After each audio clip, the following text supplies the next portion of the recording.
200 Americans pawns tonight in the Philippine insurrection, trapped by rebels holding the high ground of Manila's financial district. This is the CBS Evening News. Dan Rather reporting. Good evening. It's morning in the Philippines. The Battle of Manila is going into a sixth day. No quick end in sight. Government troops today shot their way toward rebel strongholds in the financial district of Manila, but the assault was held back by the presence of hundreds of Americans along with other foreigners in the line of fire. At least 75 people have been killed, more than 500 wounded so far, and another casualty is the prestige of the United States-backed Aquino government. Correspondent John Sheehan is on the scene. Government troops continued their advance on the Makati district of downtown Manila, where rebel soldiers occupy several buildings. Negotiations are now underway to obtain safe conduct for nearly 2,000 foreigners believed to be caught in rebel-held hotels. But a guerrilla source, angry that the U.S. flew air cover in support of the Philippines Army, said that the dissident soldiers may release Asians and Europeans, but hold Americans hostage. The Americans should stay from now on, learn how to keep away from the internal affairs of a sovereign nation. Many Filipino civilians have been gunned down by snipers or hit by indiscriminate mortar fire. The Army moved in tanks and other armor and large stockpiles of ammunition in apparent preparation for an all-out assault. Inside the grounds of some of the hotels, the rebel soldiers also have armor, just not as much of it. Many of the mutineers are from the toughest elite units of the Philippines Army. They claim to have nearly 1,000 men in the Intercontinental Hotel alone and seem to be confident, even though they are surrounded and vastly outgunned. Well, we have strong fighting spirit. We have strong determination in fighting. Undersecretary of Tourism Rafael Alunan went to hotels held by the insurgents and tried in vain to arrange the release of the foreigners. There's a lot of firing going on around here. There's no way that we can really evacuate. A trapped Finnish businessman blamed President Aquino's soldiers for escalating the hostilities. But it seems to be so that the army doesn't let us go. So that is really serious. But an American woman who finally got out of a hotel between the opposing forces credited loyalists with helping her to escape. There was a lot of gunfire, but we did find out afterwards it was government protection to get us through. A showdown could be bloody and long. The rebels are crack troops who hold the high ground and several massive concrete structures. Dan, as this rebellion drags on, President Aquino becomes more and more a hostage to her own divided army. She has weakened her public support by accepting the help of U.S. warplanes, and now we're told she may be pushed to imitate her predecessor, Ferdinand Marcos, by declaring martial law and assuming dictatorial powers. Dan? Chuck, how deep does this anti-American sentiment go about the air cover provided? Well, when the attempted coup started, the United States had friends on both sides. These elite units that have defected were among the most pro-American. Now they've turned 180 degrees against the United States. People in the street say they always thought American weapons would be used only to defend the Philippines against an invasion from outside, never for intervention inside their country, and many of them are angry at America. Dan? Jack, there is a long-standing communist guerrilla movement in the Philippines. Where does that fit into all of this? How does this affect that ongoing battle? It gives the communist guerrillas a lot of opportunities to sow discord.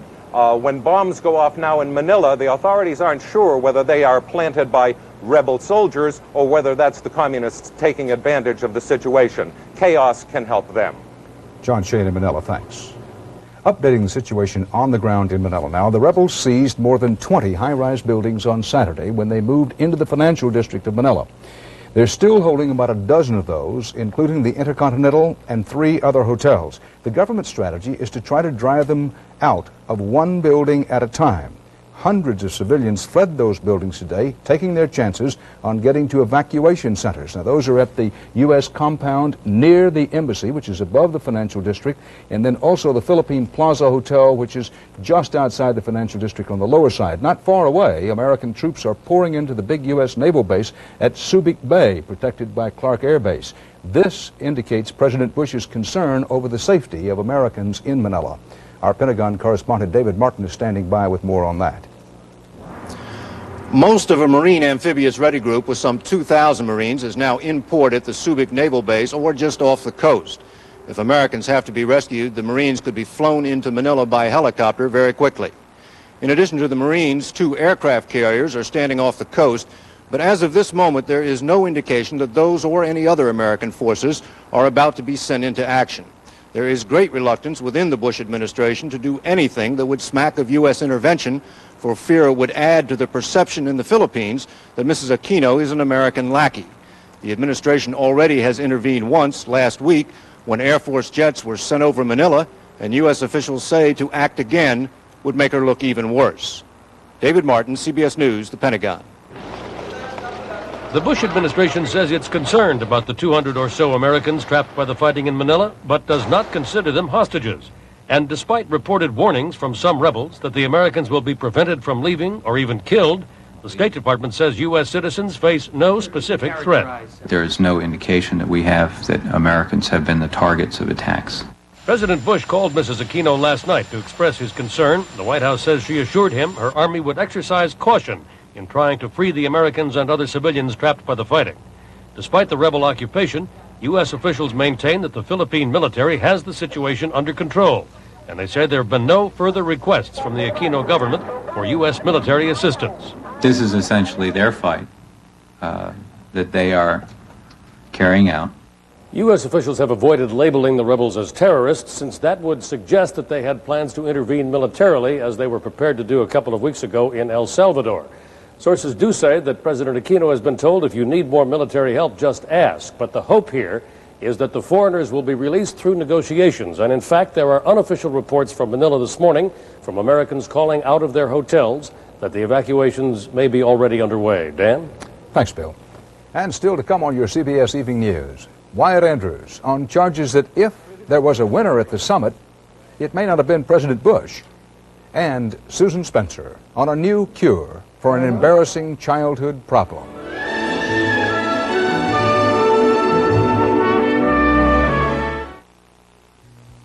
How do orange juice, tomato juice, and grapefruit juice measure up to prune juice? You get more of 7 important vitamins and minerals in a glass of great-tasting Sunsweet prune juice.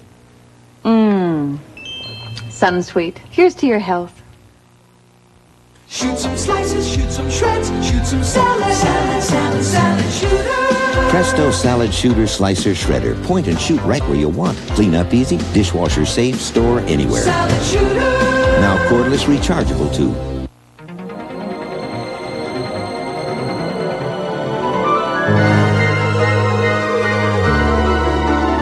According to the latest estimates, Earth will soon be inhabited by more than 5.2 billion people.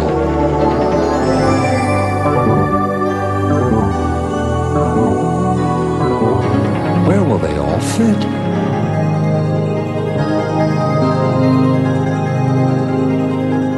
Big story, Herb. What? They finally found a substitute for the sweet roll. Hey, Nutrigrains, almond raisin. what is this, nuts and twigs? Try almonds, raisins, and these great flakes made with brown rice. But there's no sugar added. Herb, you're gonna love the taste, even though it's healthy. Hey, don't you have a story to write? How's this? Man eats healthy food and lives. The amazing taste of Nutrigrains almond raisin. It's news. The Communist Party leaders who ran East Germany as a police state up until 2 months ago tonight are on the run from charges of corruption, massive fraud, and abuse of power. Tom Fenton is there. Erich Honecker and other top communists are under house arrest tonight in their secluded compound outside East Berlin. They face charges of abusing their posts for personal gain. The revelation that Honecker and his cronies lived a life of luxury shocked East Germans whose own lives are a daily struggle to get by. In addition to their luxury homes and Swiss bank accounts, the country's leaders are alleged to have been involved in currency deals and arms smuggling worth hundreds of millions of dollars. What the nation is hearing, this East Berliner says, about the corruption and misuse of power and greed is absolutely disgusting. They should all be thrown in jail. Honecker, who ruled East Germany with an iron hand for 18 years, was widely believed to be a dedicated and sincere communist. He's now seen to be no better than many third world dictators. And to top it off tonight, an arrest warrant was issued for Wolfgang Vogel, the famous East German lawyer who arranged the release of Anatol Sharansky and numerous East-West spy swaps. Vogel is suspected of being involved in criminal blackmail. All of this is radicalizing public opinion in East Germany. Appalled by the hypocrisy of their former leaders, East Germans are losing patience and beginning to take the law in their own hands. It's the crowds who are now propelling events. People tried to break into police headquarters in a number of cities last night. They had heard rumors that police were preparing to spirit files and large sums of money out of the country.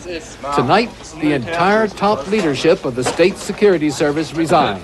There's a danger that events in East Germany are spinning out of control of the disintegrating Communist Party, of the caretaker government, and even of the opposition leaders who led the revolt here. Tom Fenton, CBS News, Berlin. A White House spokesman played up the idea today of possible cuts in military spending if the next Bush-Gorbachev summit, as expected, produces major arms reductions.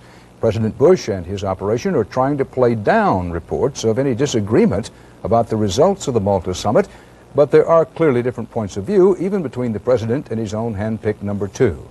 Wyatt Andrews has a report. On his first day back from the Malta summit, the president found the sharpest criticism of his new embrace of Gorbachev coming from his own vice president. Dan Quayle told the Washington Post the Soviets are still guilty of creating instability, especially because of arms shipments to Afghanistan and Central America. You're still dealing with a totalitarian government, Quayle said. I don't think they've changed much in foreign policy.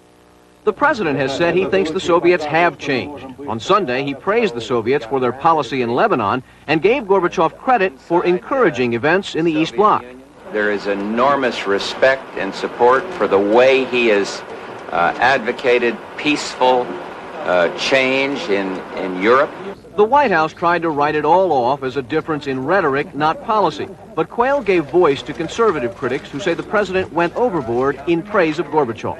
Gorbachev is a leader and a great propaganda artist, but he's not a person that we ought to marry in any sense of the word. The key complaint is that Mr. Bush offered trade and arms control concessions to Gorbachev, but got nothing back.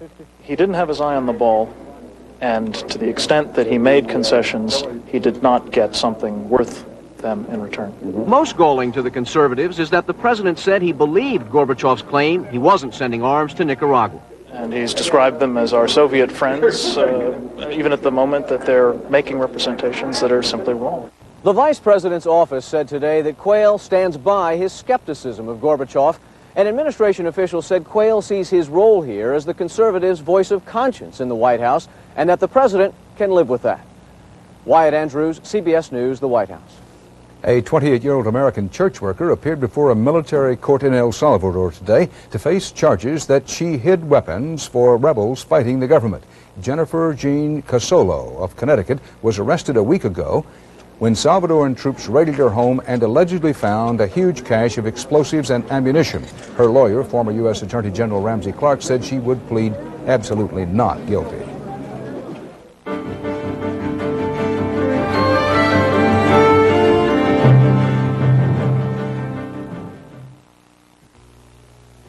Chili dog with onions. Indigestion time. 2.2. I'd never tried Ryapan. 2.2. Then I remembered my doctor telling me about it. 2.2 seconds. It was incredible. Lab tests show Ryapan Plus 2 starts neutralizing acid on stomach contact in just 2.2 seconds. Because Ryapan has megaldrate, a special dual-action formula. Ryapan's a new friend of the family. Remember 2.2. Remember Ryapan. This business may seem like easy work, but try doing this with minor arthritis pain. For years I took aspirin, but now there's Advil. My doctor got me to try Advil for my arthritis pain. You know, one Advil is as effective as 2 regular aspirin, and that's the kind of strength I like. Advil gives me hours of relief, yet it's gentler to my stomach than aspirin. Advil does wonders for my aching joints and for my green thumb. Advil, advanced medicine for pain. That'll be a charge.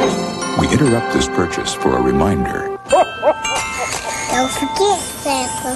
'Tis the season to be choosy. La la la la la. That's it. So choose the card that actually pays you cash back for every charge. The Discover card. That's a great idea. You sure know how to pick 'em. It pays to Discover, the card that pays you back.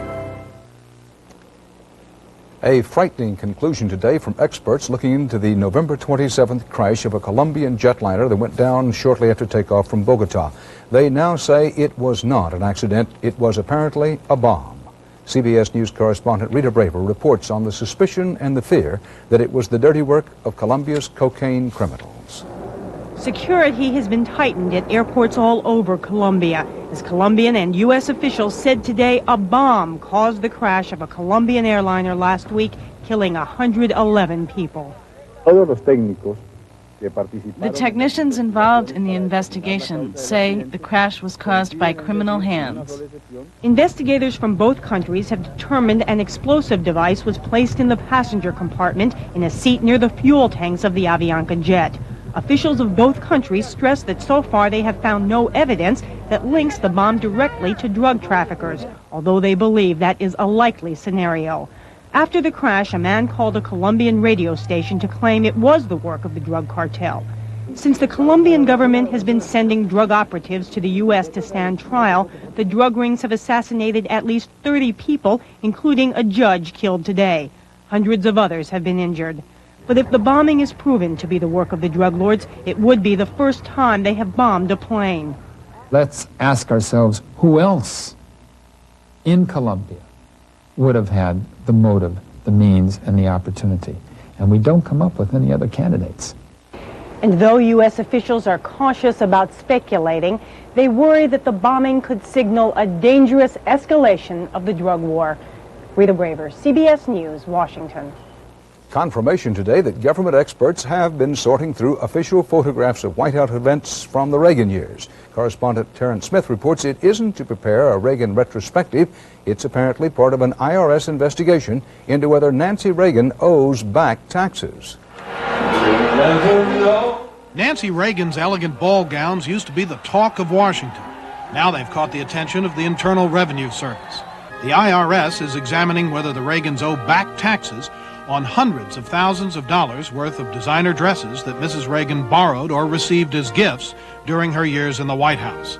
The National Archives confirms that a team from the IRS spent nearly a week there last month, copying official photographs of White House events. Chris Blazakis, an author and former fashion executive who is writing a critical book on the Reagans, has been interviewed by the IRS. He says the designers who gave the former First Lady dresses never expected them back. They were not made available for use. They were permanent acquisitions of the former First Lady. The former First Lady's penchant for borrowed finery first caused controversy in 1982. She promised then that she would no longer accept dresses on loan from her favorite designers, but in 1988 was forced to admit that she had continued the practice.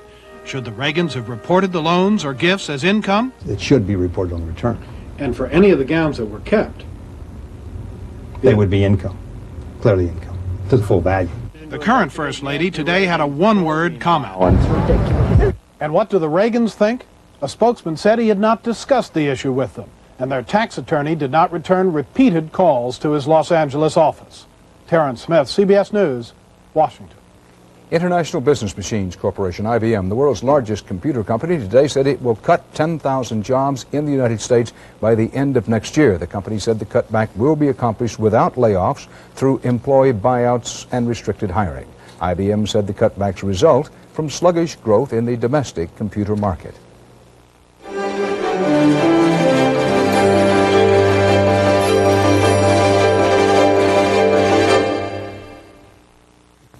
There's just something about a Canon color laser copier. Maybe it's the way it makes drawings come alive, or the way it captures the sharpness and detail of photos. Or it might be the fact that Canon has the world's most advanced digital technology. Whatever it is, it makes quite an impression. The Canon color laser copier, the digital difference. Call toll-free, 1-800-OK-CANON. to my beautiful wife. It's nice to know he still loves the way you look. And if you wear dentures, you can count on Effordent to freshen up dentures and clean away stains so well. With Effordent, all he'll notice is you. It was our holiday dinner, but Morgan helped himself. It was a Maalox moment, so I took Extra Strength Maalox Plus, because it's the strongest. Forget it. Extra Strength Maalox Plus. Strong relief for all your Maalox moments. For those considering a Toyota Camry, some revealing news. There's another 5-passenger sedan with front-wheel drive, fuel-injected engine, roomier trunk, and it's $1,200 less than the Toyota Camry. In fact, this German-engineered 1990 Volkswagen Jetta GL, including its new features, costs less than last year. So stop tearing your hair out about new car prices. It's time to think about Volkswagen again. A special election today for a seat in the California State Senate is attracting national attention. An election with a new twist on the growing importance of abortion as a campaign issue. For the first time, as correspondent David Dow reports, a Roman Catholic candidate who is pro-choice is up against more than a contest at the ballot box. There's also punishment for the candidate at the altar from a Catholic bishop. I'm Lucy Calais. Democrat Lucy Calais isn't the first Catholic candidate to favor the right of women to have abortions. Probably not the first pro-choice Catholic to run for the California State Senate. Every woman ought to have the right to make individual choices about family planning. But after her pro-choice commercials began running, Calais, a regular churchgoer, became the first abortion rights candidate to face the sanctions of her own church. Bishop Leo Maher revoked Calais' right to take communion, the most sacred part of Catholic Mass. She contradicted in every way the moral teaching of the Church in a public forum and reached out to all those people, and there's grave scandal involved. I think the Church is behind the times, and also the Church is really completely male-oriented. The action by the San Diego bishop may be unique, but the tone and timing reflect concerns shared by many Catholic leaders across the country. All in favor, signify. Just a week earlier, the National Conference of Bishops issued its strongest anti-abortion statement yet, asserting flatly that no Catholic can responsibly take a pro-choice stand. Even if every law in the country said that abortion is okay morally, we believe that that is not correct. With abortion battles shaping up in many states, with office holders forced to take sides, the bishop's statement seems aimed in part at pro-choice Catholic politicians. But one bishop's tough enforcement efforts don't seem to have swayed any big-name Catholics who oppose abortion but favor choice. And so my position is absolutely sound theologically. Indeed, Catholic leaders face a dilemma, how to win minds without incurring a backlash. Even conservative bishops are reluctant to act because they are aware that it probably would be counterproductive. Over the long pole, when the church cracks the whip a little too sharply, there's more reaction than there is following and support. I feel that so much has been said about it. Calais and Republican opponent Carol Bentley, who opposes abortion in most cases, are about to learn the political impact of Bishop Maher's action. If nothing else, it's cast a bright spotlight on an obscure race, on an old issue infused with new fire. David Dow, CBS News, San Diego. Now here's a look at some living history. 21-month-old Elisa Smith, who received part of her mother's liver in the nation's first liver transplant from a live donor, today made her first appearance before the camera since last month's surgery. Doctors at the University of Chicago Hospital said the baby is awake, alert, and playing word games with her parents. Elisa suffered from a liver disorder that can be fatal.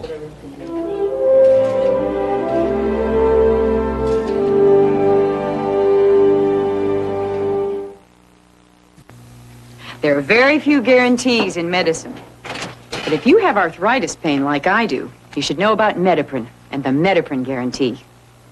If 2 Mediprin don't relieve minor arthritis pain better than 2 regular aspirin, you get your money back. Strong promise, strong medicine.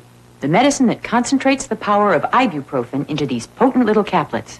The medicine that guarantees better relief than regular aspirin. Better arthritis pain relief.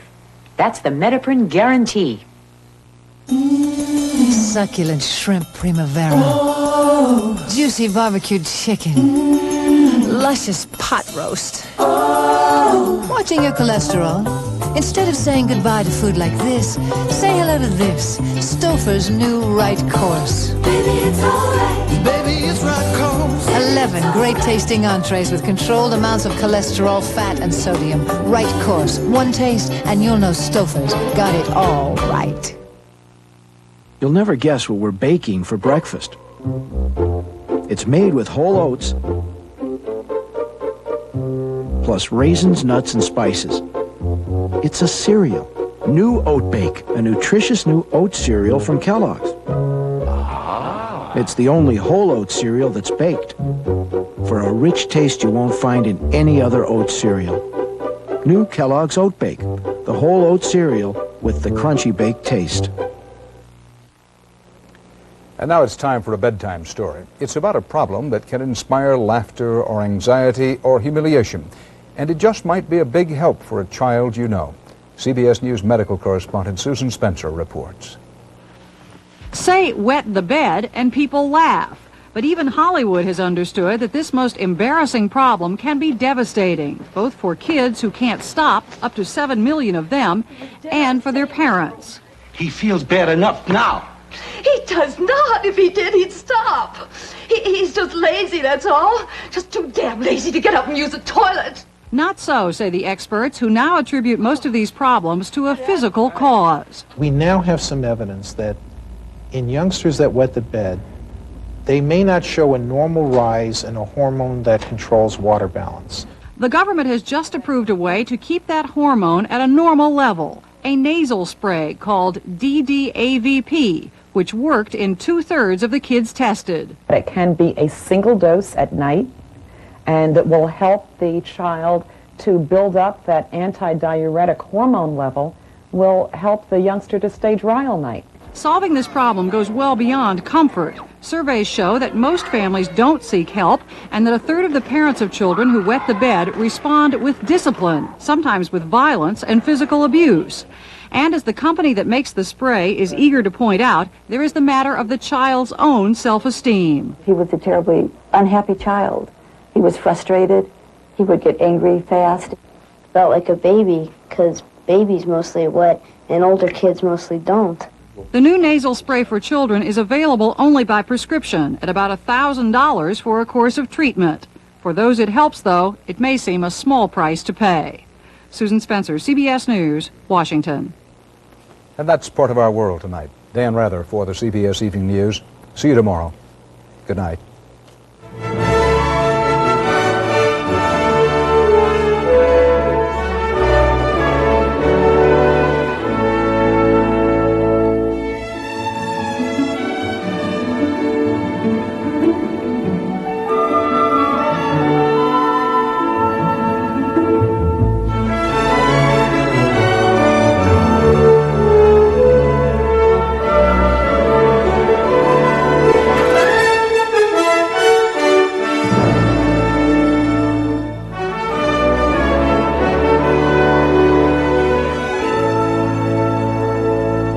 I'm Harry Smith. And I'm Kathleen Sullivan. Tomorrow, Willem Dafoe from the controversial Holocaust movie Triumph of the Spirit. This week, Edward James Olmos and Peter, Paul and Mary on CBS This Morning. This is CBS.